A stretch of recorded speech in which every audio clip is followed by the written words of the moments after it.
मित्रों, आज की कविता भगवान कृष्ण को लेकर के है। इसका नाम है कृष्ण चरित्र। कृष्ण को लेकर के बहुत से लोगों की तरह मेरे मन में भी बहुत सारे प्रश्न थे और एक दिन मैंने वो प्रश्न उनसे पूछ ही लिए। पहले तो मैं डर रहा था कि पता नहीं मुझे उत्तर मिलेंगे कि नहीं मिलेंगे या क्या उत्तर मिलेंगे, लेकिन जब मुझे उत्तर मिले तो मेरे अंदर की जिज्ञासा शांत हो गई। हो सकता है इस कविता को सुनने के बाद कृष्ण को लेकर के आपकी जिज्ञासा भी शांत हो जाए। आइए कविता पढ़ता हूँ। सबसे पहले वो प्रश्न जो मेरे मन में थे वो पढ़ता हूँ। अवतार लिया धरती पर क्यों, क्यों कारा में ही जन्म लिया। बड़ी महत्वपूर्ण बात थी कि ईश्वर ने धरती पे क्यों अवतार लिया, क्यों जरूरत पड़ी उन्हें आने की, और फिर धरती पे आए थे तो कारा में ही क्यों आए। और अवतार लिया धरती पर क्यों, क्यों कारा में ही जन्म लिया, और गोकुल में क्यों वास किया, क्यों राधा संग यूं रास किया। और फिर आई गए थे, सब बातें ठीक थी, तो राम की तरह आप भी राज्य ले सकते थे। ये ठीक है कि राम के साथ बाद में जो हुआ वनवास जाना पड़ा, लेकिन अल्टीमेटली राम तो राजा रहे और राजा क्या ही थे। लेकिन आप तो कारागार में पैदा हुए और फिर गोकुल में जाके वास कर लिया। ऐसा क्या था कि आपको इतने कठिन आपने जीवन का चयन किया। तो अवतार लिया धरती पर क्यों, क्यों कारा में ही जन्म लिया, गोकुल में क्यों वास किया, और क्यों राधा संग यूं रास किया। और फिर साथ दिया अर्जुन का क्यों, साथ दिया अर्जुन का क्यों, क्यों शस्त्र हाथ में नहीं लिया। बहुत रेलिवेंट क्वेश्चंस थे तो मैंने पूछे। तो अवतार लिया धरती पर क्यों, क्यों कारा में ही जन्म लिया, और गोकुल में क्यों वास किया, क्यों राधा संग यूं रास किया, क्यों साथ दिया अर्जुन का क्यों, क्यों शस्त्र हाथ में नहीं लिया, और मेरे अंदर के महाद्वंद्व को शांत कभी करते जाना। मैं प्रश्न तुम्हें ही सौंप रहा, तुम उत्तर बन के आ जाना। मैंने कृष्ण को ये सारे प्रश्न समर्पित कर दिए और सो गया। और रात में स्वप्न में उन्होंने मुझे सारे प्रश्नों के उत्तर दिए। जब मैं सुबह उठा तो मैं बहुत ही शांत चित्त था, मेरे सारे प्रश्न उत्तरित हो गए थे। आइए आगे बढ़ता हूँ और कृष्ण के वार्तालाप की तरफ चलता हूँ। उन्होंने कहा, उत्तर देना कर्तव्य मेरा, उत्तर देना कर्तव्य मेरा इस भावपूर्ण अन्वेषण का, उत्तर देना कर्तव्य मेरा इस भावपूर्ण अन्वेषण का, और भाव सदा निर्मल रखना, और प्रश्न यूं ही करते रहना। उन्होंने कहा, मेरे प्रति अपनी भावना निर्मल रखना, कभी मन में विचार मत लाना, तुम्हारे सारे प्रश्नों का जवाब दूंगा, लेकिन प्रश्न जब भी दिमाग में आए मुझसे कर लेना। ये एक मैसेज भी है ईश्वर का कि ईश्वर से कभी भी मन में आपको दुविधा हो, प्रश्न जरूर करिए और निश्चित ही आपको आपके प्रश्नों के उत्तर मिलेंगे, अगर आपके मन में समर्पण है। तो उत्तर देना कर्तव्य मेरा इस भावपूर्ण अन्वेषण का, भाव सदा निर्मल रखना, प्रश्न यूं ही करते रहना। तो पहला प्रश्न था, अवतार लिया धरती पर क्यों। उत्तर था मिला, अधर्म बढ़ा जब धरती पर, अधर्म बढ़ा जब धरती पर, जब धर्म मार्ग अवरुद्ध हुआ। अधर्म बढ़ा जब धरती पर, जब धर्म मार्ग अवरुद्ध हुआ, जब धर्म अधर्म का भेद मिटा, मैं धर्म ध्वजा बनकर आया। बोले, जब दुनिया में चारों तरफ अधर्म बढ़ रहा था और धर्म की हानि हो रही थी तो मुझे आना ही पड़ता है, मैं आया। तो अधर्म बढ़ा जब धरती पर, जब धर्म मार्ग अवरुद्ध हुआ, जब धर्म का भेद मिटा, मैं धर्म ध्वजा बनकर आया। और फिर कारा में जन्म लेने का वो बताते हैं कि विकराल बहुत जीवन नदिया, विकराल बहुत जीवन नदिया, और कारा में सब बंद यहाँ, और धर्म मार्ग जो समझ गया, जीवन नदिया के पार गया। यहाँ ये बड़ा महत्वपूर्ण है बताना कि कारागार में क्यों जन्म लिया। कृष्ण की माँ देवकी और पिता वासुदेव थे। और देवकी के भाई कंस जो मथुरा के राजा थे, उन्हें किसी ज्योतिषी ने बताया कि आपका भांजा आपकी मृत्यु का कारक होगा। इसीलिए उन्हें अपनी बहन को उसके पति के साथ जेल में, कारागार में डाल दिया और उनके होने वाली सारी संतानों को वो मार देता था।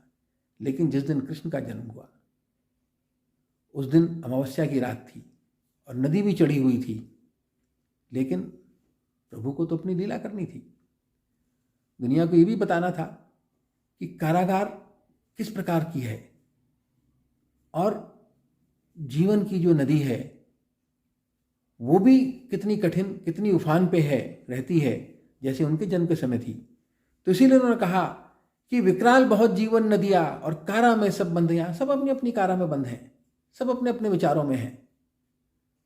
विकराल बहुत जीवन नदियाँ, कारा में सब बंद यहाँ, और धर्म मार्ग जो समझ गया जीवन नदिया के पार गया। तो जिस प्रकार कृष्ण उस उफनती हुई नदी में से निकल गए, ऐसी जो व्यक्ति धर्म मार्ग समझ गया वो भी इस जीवन रूपी नदी को बहुत आराम से पार कर लेता है। तो आइए तीसरे प्रश्न की तरफ चलते हैं कि गोकुल में क्यों वास किया। तो बताते हैं कि गोकुल कहते उस तीर्थ को, गोकुल कहते उस तीर्थ को जहाँ वास सदा प्रभु का होता। उन्होंने कहा जहाँ भी प्रभु का वास है, जहाँ वो प्रेम है, जहाँ वो सब बातें हैं, वो हर जगह समझो गोकुल है। ये तो एक सिंबल था। गोकुल कहते उस तीर्थ को जहाँ वास सदा प्रभु का होता, जहाँ शुद्ध प्रेम माखन साही जीवन मथनी में मथा गया। और जहाँ शुद्ध प्रेम है, जैसे मक्खन शुद्ध होता है, मथनी से मथ करके शुद्ध मक्खन निकलता है, ऐसे ही प्रेम है। तो उन्होंने कहा कि जहाँ शुद्ध प्रेम माखन साही जीवन मथनी में मथा गया। तो अब फिर चौथा प्रश्न आता है सामने, क्यों राधा संग यूं रास किया। बोले साहब आपको तो लोग कहते हैं आप तो रासलीला रचाते थे, गोपियों के साथ नाचते थे। मुस्कुराए हंसे। उन्होंने कहा कि राधा तो केवल संबल था। बहुत समझने की बात है। बहुत सी चीजें सिर्फ एक संबल होती हैं, यानी एक संकेतिक होती हैं, वास्तविक नहीं होती।